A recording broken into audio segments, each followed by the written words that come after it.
We tend to now focus on doing so much that we're overstimulating infants, and so they're actually having a harder time self-soothing and getting to sleep, and we have a lot of exhausted and anxious parents. And so it's finding this nice balance between doing a lot to help engage with infants and help their brains grow, while also not going a little bit overboard and causing more problems.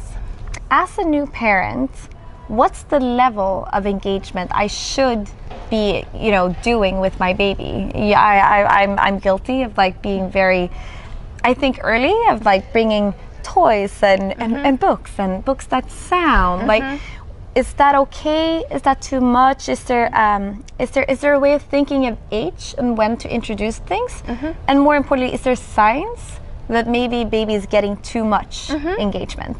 So we don't want to frame it too much as doing something wrong and right. There's a lot of nuance. We're all very different, and each baby will be different. Some babies will get overstimulated much sooner, much more quickly, and some babies you can dangle everything in front of them and they're probably fine, and they will probably be that way forever as people. But if you're thinking about a baby that's 4 months and younger, so they're not actually, they're infants, and they're newborns. It's a very different time in their life than a 9-month-old baby or a 1.5-year-old baby.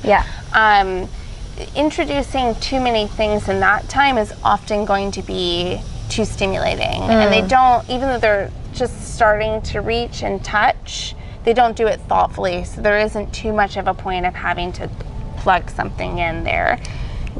Instead, this time that you're spending, that might be about 5 minutes that the baby is awake and alert, and you can tell because you're just holding your baby here and they're starting to make eye contact, kind of turn their head, but starting to engage and move their mouths.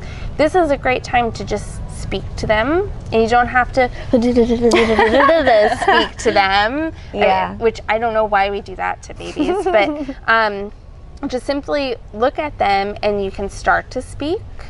You don't have to speak. You can start to touch them. You don't have to do this very controlled infant massage, milking thing that we do that has a lot of sing-songs and things. You can just stroke them a little bit. You can kind of put your face to theirs and do this, and that's very bonding. It's really helping them feel safe. It's helping them connect to you, and it's helping expand their brains to think this is what it means to be a person in the world, and that is plenty. You can tell when you kind of crest it over and the baby's starting to be overstimulated when they get that 1,000-yard stare like a deer in a headlight. And it'll take some time to really figure out what the difference is between loving engagement and a shocked stare out, but because they're going to vocalize then after that they're done by crying, and then they may start to get very jerky by loud noises or sudden movements. If you get to that point, you've been too much in their face, is there anything to help them come back? Swaddle them, because it's probably time to sleep. That's probably why they're overstimulated, because they've hit that 90-minute or 2-hour mark and it's time for them to go back to sleep.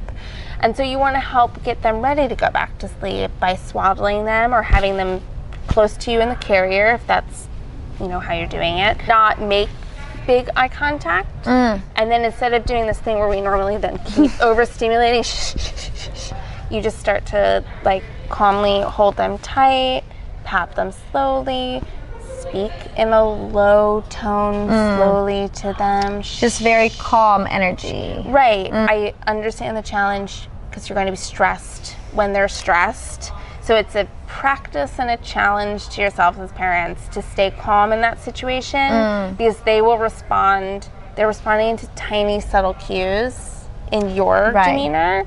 And so if you can stay calm, you're going to help them calm down too.